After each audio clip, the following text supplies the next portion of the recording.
Hello, everyone, and welcome back to another episode of Pacific Pokemon Podcast, covering all things Pokemon with a focus on VGC.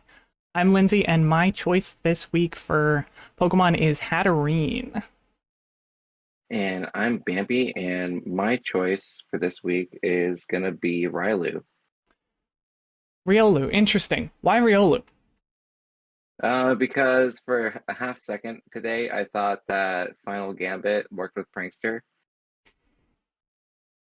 So I thought that it would be able to Final Gambit Prankster Chi potentially for some shenanigans, but it is a copycat user with Prankster and a Howl user as well, so you can get Prankster Howls. True. Does Riolu still get coaching in this generation? No, coaching is illegal. Coaching doesn't exist. Okay. That's a little unfortunate. That move was phenomenal and definitely gave Riolu a good niche back in Sword and Shield. I do remember Prankster Riolu with coaching actually having a short duration where it was pretty popular and showed up in at least a few YouTube videos and whatnot. Yeah. I chose Hatterene mostly because I remembered that Magic Bounce also blocks Taunt. And so Hatterene is just basically one of the best Trick Room setters right now. Because Taunt Tornadus is a lot of people's go-to to counter Trick Room, and Hatterene is completely immune. So Indeedee Hatterene, if you're willing to sacrifice your Indeedee, is pretty much guaranteed Trick Room every time. And I've found it pretty fun to play with so far. Been playing with Len VGC's Hisui and Lilligant team on that. I've been using Hatterene a bit too. I've been trying to get the right mix and the right flows, but right now I just feel like I'm not getting the right bulk spreads. But I've been pairing my Indeedee and Hatterene with Oranguru and Ursaluna. Okay. So basically, stopping priority, going for Oranguru after Indeedee goes down, because we're assuming that it's basically like a reverse Final Gambit, in a way. Kind of, yeah. So actually, you're gonna get that safe switch is gonna be guaranteed turn 2. Yep. So then you go into Oranguru. And Oranguru can, from there, go for Instruct, Dazzling Gleam, and do huge amounts of damage. It's honestly really comparable to Choice Specs, Fluttermane, Dazzling Gleams, and the Sun amounts of damage when you Instruct the Life Orb Dazzle. Yeah, I mean, the Life Orb does give the same boost as Photosynthesis, the 1.3. And Hatterene does technically have a 1 point higher base special attack than Fluttermane. So with the same stab distribution, yeah, that would do just as much. And I think one thing that's overlooked and underexplored on Hatterene is the fact that it has access to changing the typing of any Pokemon to being Fairy. It does? With what move? Or is it Psychic? I think it might be Psychic. I think it's Psychic, yeah. I think it's a Magic Powder. Magic Powder, yeah. Or whatever. Magic Powder. So you can basically, except for Dark types, I guess. Yeah, fair. Well, this past week we expanded our Discord a bit. We got a server bot in and we set up some role selection with some cool emotes. We've got every Pokeball in here currently. Not every one of them is currently represented with its own role yet, but we do have an expanding idea for roles coming down the line. We do also have a contest that we started for giving a backstory to that Discord bot. This contest idea was Bambi's idea, and it's fantastic, so I'm going to let Bambi go over what the concept for the contest is. So for the contest, the concept is I want our bot to be Ash's dad. And so part of the things that the bot needs to be able to do is it needs to have a backstory primarily maybe a couple catchphrases or like some like choice responses to certain things, like maybe like a hello or goodbye for like entering and leaving the Discord. Um, but especially I want to see what the content is for the backstory for this bot. It will be we already got one submission, and I'm hoping to see how many more we'll get, because it's actually I'm holding off on reading it because I want to see everybody's all at once. But from what I garner, it's a bit of a murder mystery kind of story. So I've been we'll told see it's how going that to be goes. phenomenal. I have not read it yet myself. I was busy getting everything set up for this, but I'm excited to see what we get coming down the line in terms of the suggestions and the backstory ideas from our community here. So keep ideas coming to us, guys. Check out the channels Oh, and our Discord. Links will if you're be in the having description. troubles with finding um the channel to the contest, you need to select a role, and then that will open up that channel for you. Yes, get your role selection done. Get access to more channels that way. Always You the can, right if way to you don't start. have, if you can't figure out a role, just choose your favorite Pokeball out of the ones that are there. Indeed, indeed. And then just let us know and we'll assign roles as needed to you. But welcome aboard. Mhm. We look forward to having anybody and everybody joining in. And next week we have our first guest with Neil VGC. Yeah, next week we've got an interview planned with Neil VGC coming in, and we're going to have tons of questions asking him involving how he got to where he is, his experiences this past season, and some of his plans moving forward going into Worlds for the year.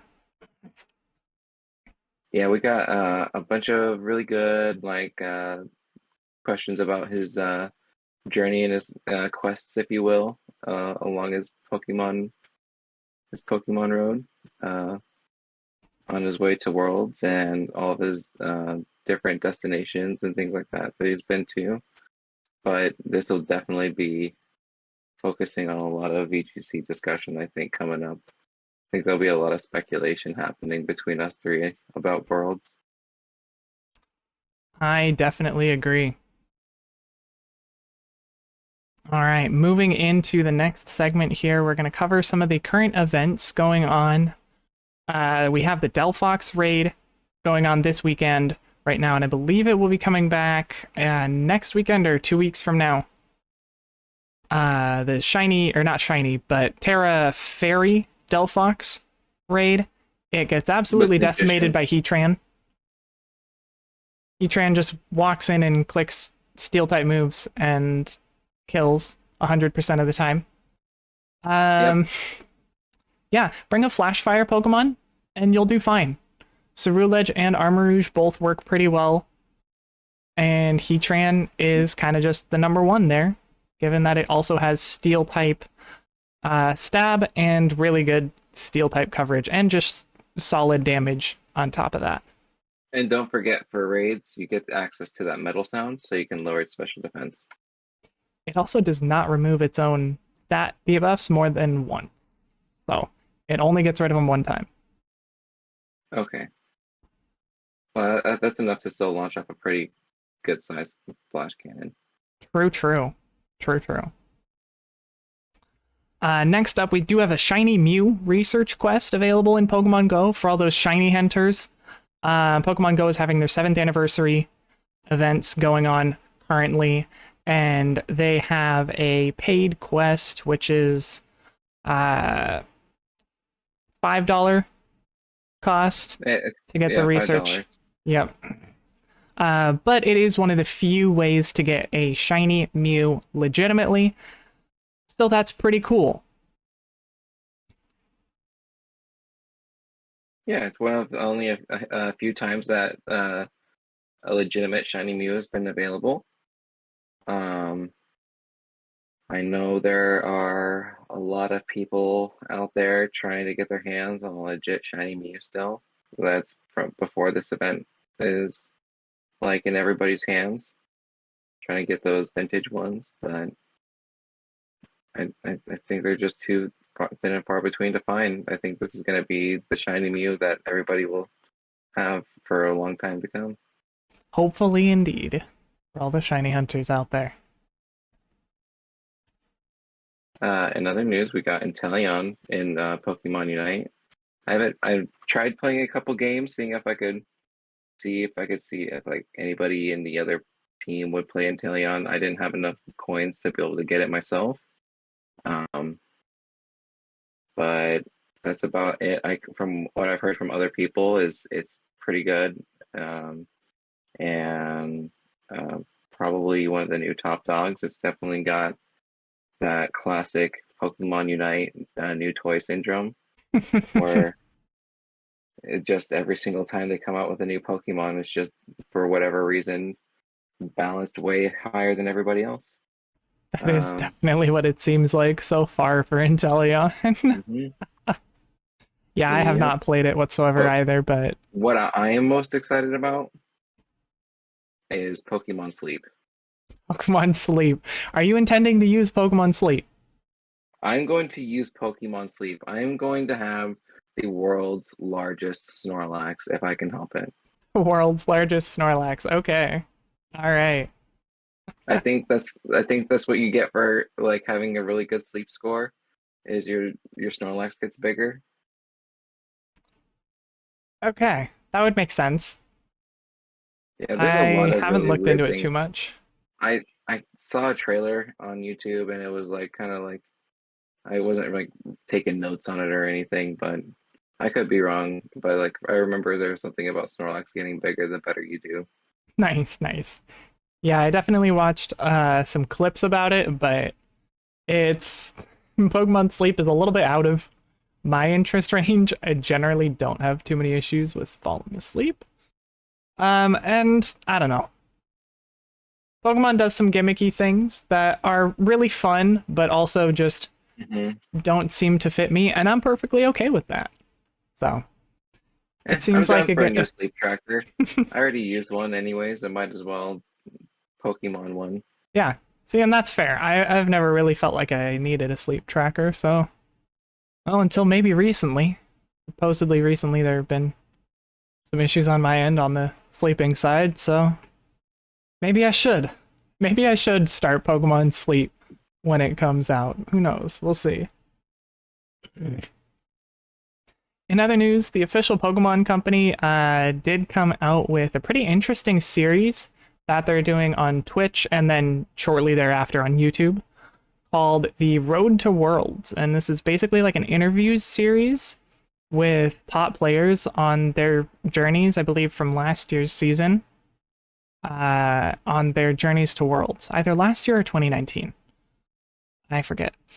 But it's actually a really interesting series so far and definitely quite a good watch. I highly recommend going and watching the 2 episodes that are out. I think they've planned for 5 episodes currently on that series. Have you had any chances to take a peek at that yet? No, I haven't, honestly. That's all good. I haven't had. Yeah. I've only seen little bits of it. I'm definitely gonna try and keep up with it and keep an eye on it because that'll be good content. Yeah. It seems like a very interesting idea, and I'm really excited to see the Pokemon Company trying to create more content involving its community and for its community. I think that's one of the big things that draws a lot of us into playing Pokemon and continuing to go to competitions and whatnot among the Pokemon community. You know, that the Pokemon Company generally is pretty good about supporting its own community in that aspect. Yeah. Next up, we got some tournaments coming up, so let's tab on over to those.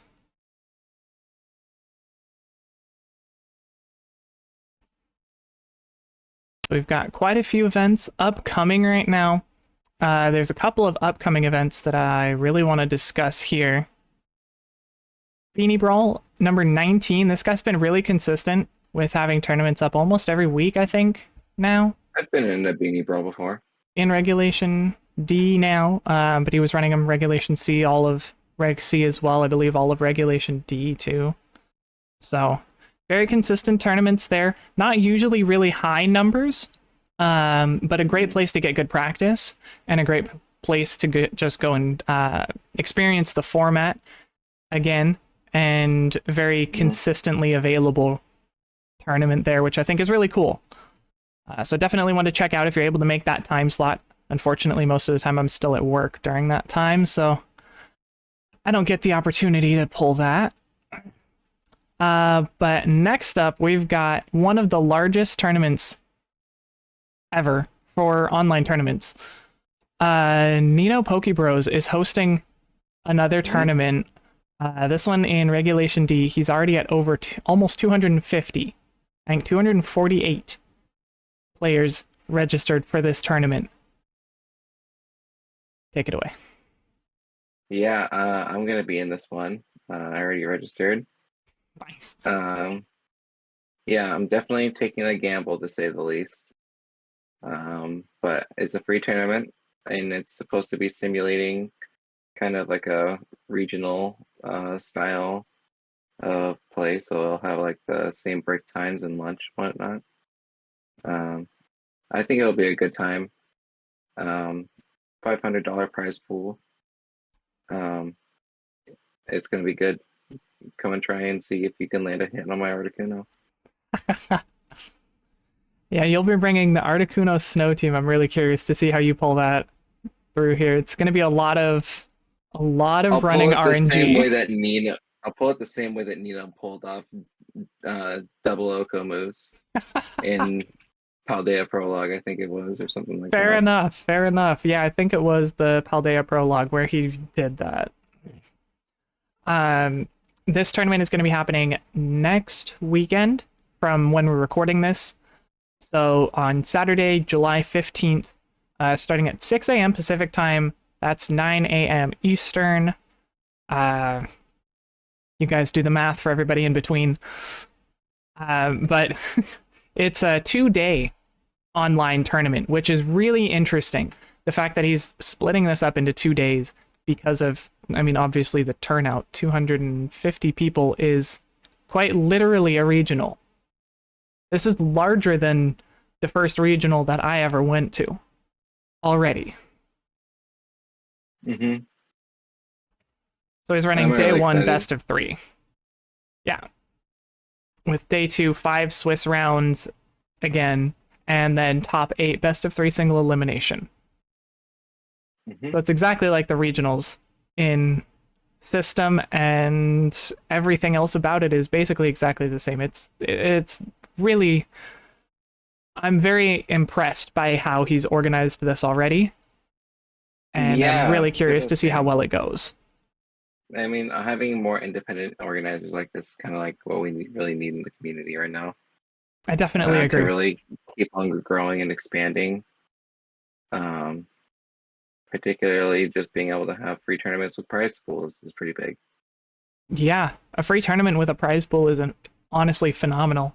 Even the regionals don't have free access there. They used to, actually. But there wasn't much of a prize pool back then either. So it is what it is. Definitely excited for this tournament, though. Both of us will be competing in this tournament. So we highly encourage all of you competitors out there to sign up for Nino's Scarlet and Violet Friendly Fire. Or not Friendly Fire. Friendly Fight number 70. That's what the FF is. Friendly Fight number 70. It's going to be a massive online tournament, and if you've got the time to do it, I highly, highly recommend it. Next up, we're going through some of the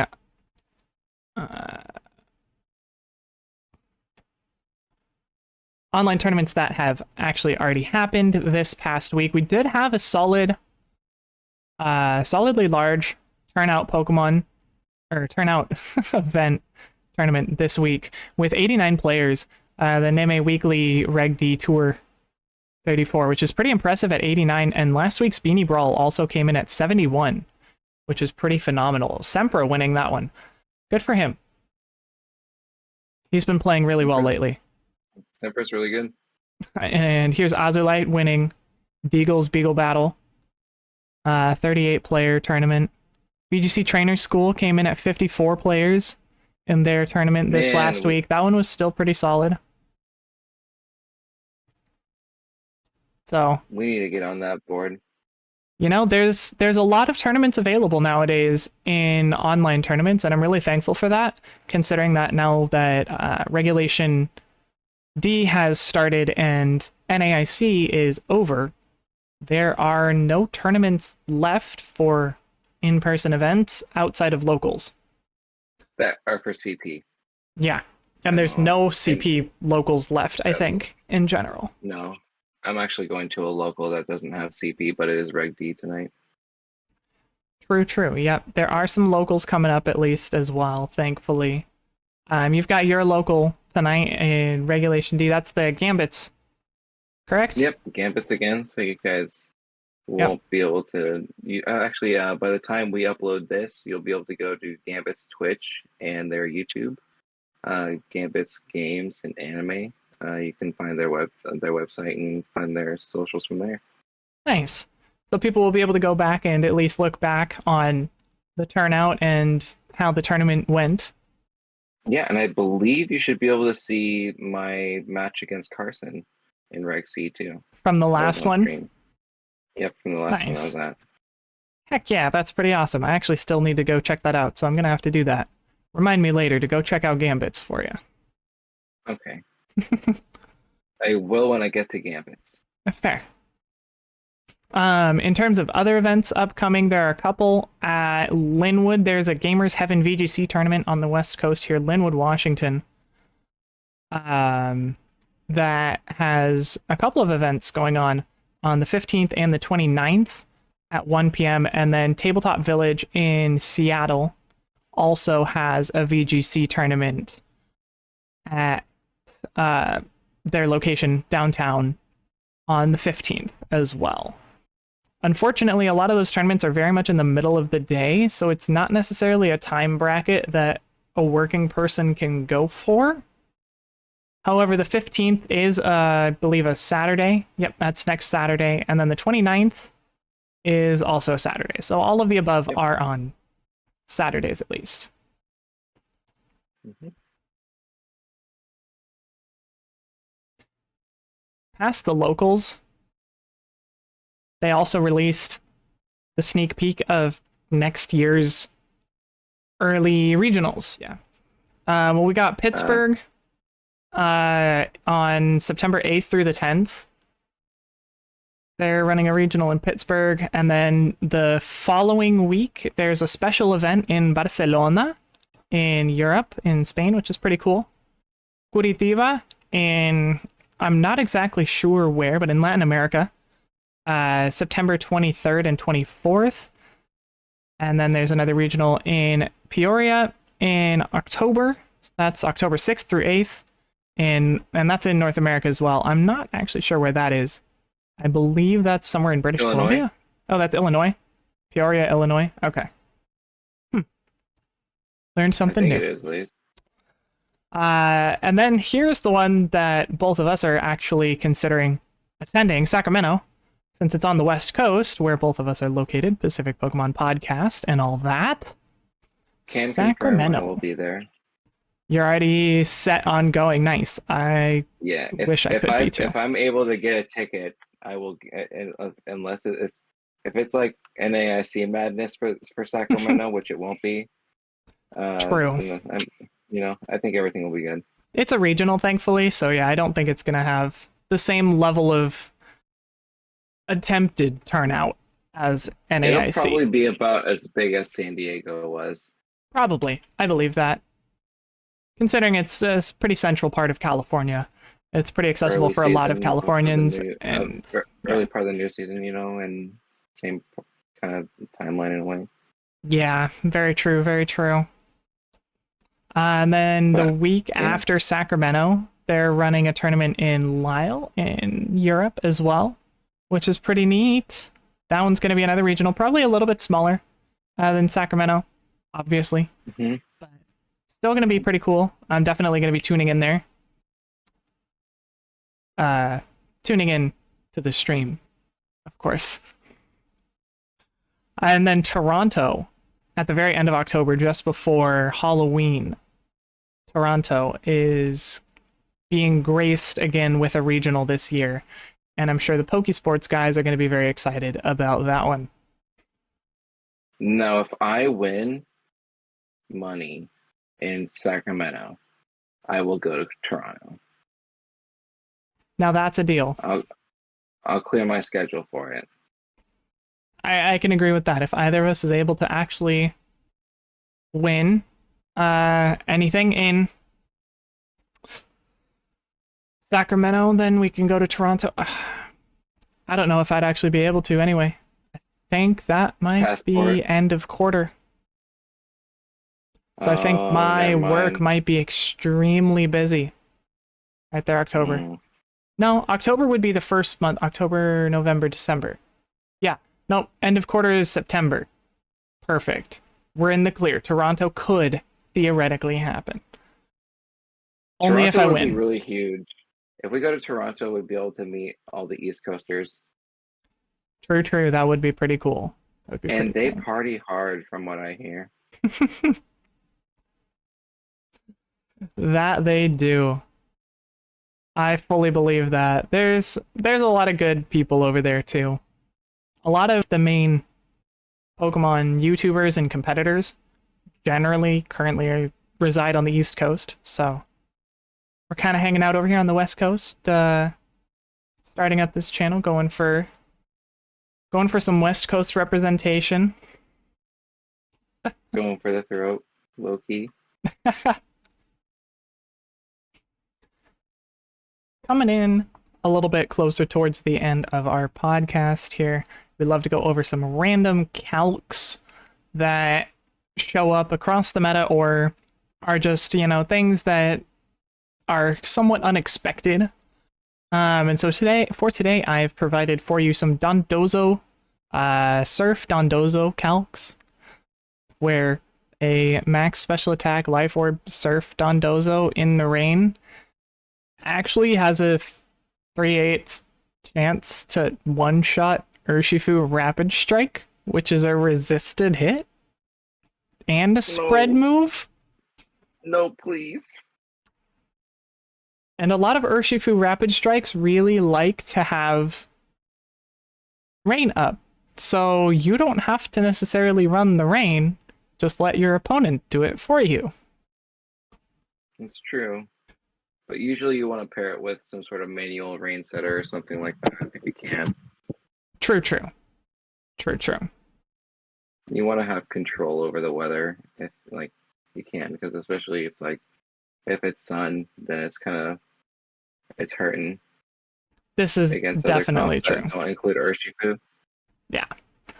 But this is kind of what I decided to provide this week. I got absolutely deleted by a Surf Dondozo team on the ladder.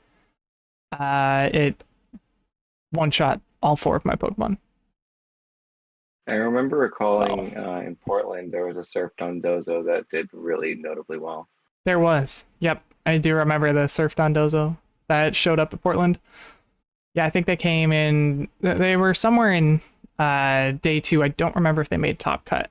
I think they made top cut, but I think they only made top 8 or something like that. Anyway. Next up, we got your calcs as well here. Yep. And I'm going to be honest. What doesn't this Pokemon Oko? If you're not running defense investment, like an HP investment on any of your setup mons, especially your support Pokemon, you're going to have a bad time against Hisuian Arcanine. No kidding. Max attack, choice band, Hisuian Arcanine. Terra Normal Extreme Speed is able to one-hit KO max HP Chi-Yu. No defense investment, but even then, Chi-Yus don't generally run too much defense if they're max HP. Usually, like you might see like about 12 or so. Like I know, like Cloverbell's had his at 12, with like 240, like 240 something or 230 something. Well, But 250, with 212 is still a one-hit KO. yeah, I mean that was a Reg C calc, but it doesn't matter here. I mean, what are we really trading off? Yeah. Like we're talking about fractions of damage when you're going from Arcanine to Dragonite, like the differences between the two. Yeah, base attack from 115 to 134 is pretty decent difference on paper, but it doesn't actually end up being as noticeable when you're in the game, especially when you pair it next to that Chen Pao. So Yep, yeah, Hisui and Arcanine. I just also love seeing whenever somebody tries to set up Tailwind on their Tornadus for their Urshifu.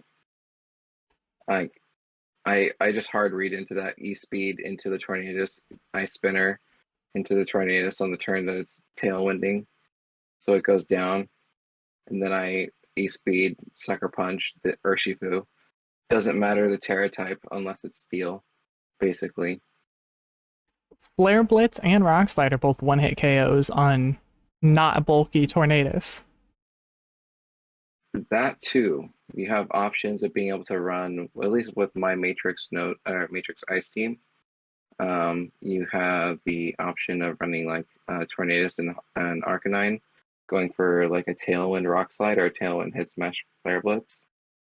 Oh my goodness. If it is not a bulky Tornadus with a Sword of Ruin, I think it's full-on one-hit KO for extreme speed. Flare Blitz is an OHKO, guaranteed, with Sword of Ruin active. Yep. Just flat out delete the Tornadus from the game. And when you have those moments where you just need it to be active, you don't need to follow up with a Sucker Punch or anything, like for resisted hits type of scenarios. Like you can play the game of having Chien-Pao in the back and leading with the Arcanine and bringing it in and swapping it in when you're going in for those E-Speed pickup kills. No kidding, no kidding. 1 in 16 chance for that Tornadus to survive E-Speed. With Sword of Ruin and max HP. No defense. I think we're going to see Focus Sash start running on all the Tornaduses out there. I think we're going to see things like Terra Dark Focus Sash. Possibly. I think a lot of people are running Terra Ghost right now to dodge the fake outs. Terra Ghost Mental Herb is also would dodge the popular normal Terra E-Speed. That one in particular is so risky. True. It does dodge the E-Speed though, which is helpful there. At least you get to usually dodge one E-Speed. That's about it. Is what I've tested it with other teams, and that's kind of where my conclusions kind of come to, is that you only really get one turn of value out of it. And so if your team really just needs that turn one value to get that jump into a snowball, I say go for it. But if you're not playing like hyper offense, there's no point into doing that. I think Covert Cloak is definitely the way, or even Rocky Helmet sets. Yeah, Rocky Helmet sets are showing up a little bit now as kind of that Urshifu counter. Because Urshifu is just everywhere. Once again. It's a lot like Sword and Shield. You know it, and you know Urshifu wants to pick up a Genie KO. Oh, of course. Every time. Urshifu wants to pick up any easy KO that it can, and the Genies are generally a great target to try and attack. They don't generally like to leave the field right away. So they're pretty easy to just guaranteed KO. Yep. On the subject of trying to guarantee KO things, we received a request from a friend of ours and a listener, Cody, to run some calcs that KO Hisuian Gudra. So we did some Mhm. brainstorming, and we came up with this. Iron Hands. Close Combat. Delete. Iron Hands with a booster energy is 100% of the time going to absolutely decimate that Hisuian Gudra with Close Combat. Max attack, Adamant Nature. And that is max HP, max defense, defense boosted nature Hisuian Gudra, which is fairly standard. I have a really funny story about Hisuian Gudra. So my first experience with Hisuian Gudra was like day one of Reg D ladder in the middle of the night, and I was running booster energy, adamant hands. So I think it was Drain Punch, Wild Charge, Volt Switch, Fake Out. Okay, that makes sense.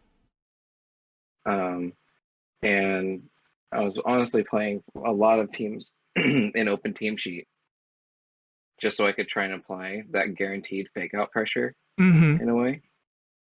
And it was terrifying too. So even if I got intimidated, it usually was enough to go through and intimidate and pick up a roll on an Oko on Hisuian Gudra.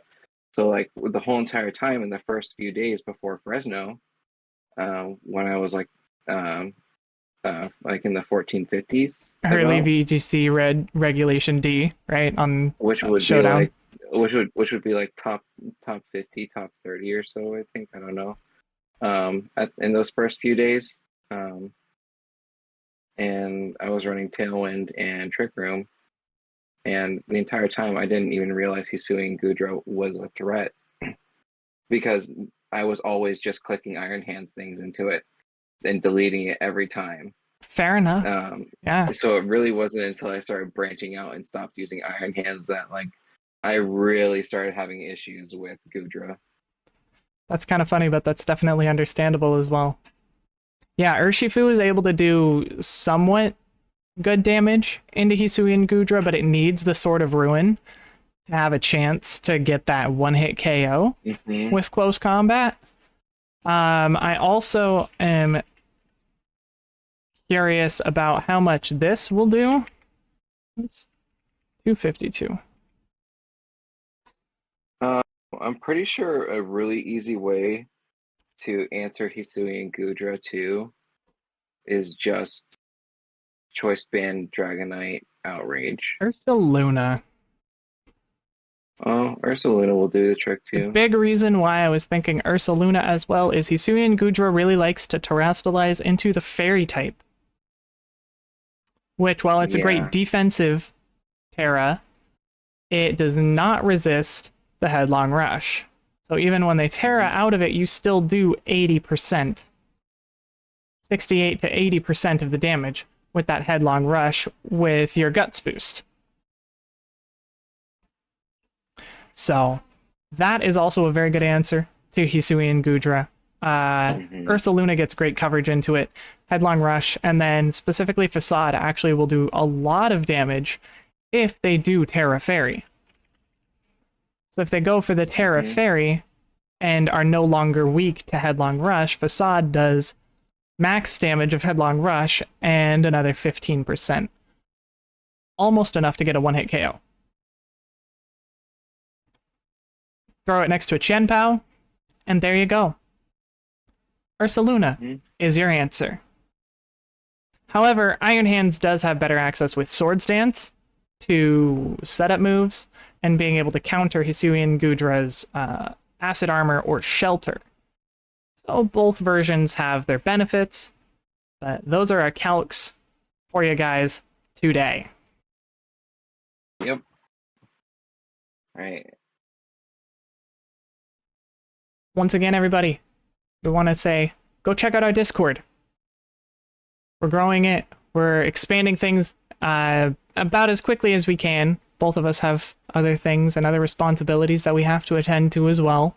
You know, the world... There will be mini games to play. The more you interact with the server, the more you'll be able to level up kind of stuff and interact with a couple of cool bots that will have some cool gizmos and gadgets for you. Absolutely. And we, like I said earlier, we got roles added in now finally, and we've got more roles coming down the line with some cool emojis for that. We also have more custom emoji designs in progress. Got some ideas thrown around that I just need to kind of put together on an actual image editor. And as always, keep an eye out for our weekly podcasts, especially in the coming weeks, because we'll be having guests on pretty frequently leading up to Worlds and afterwards.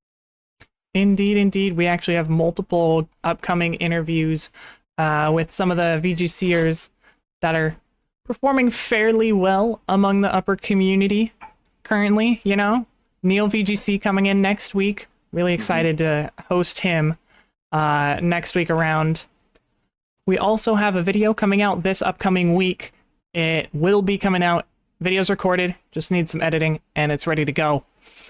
So look forward to that coming out too. Thanks everybody for tuning in. We'll catch you guys next time.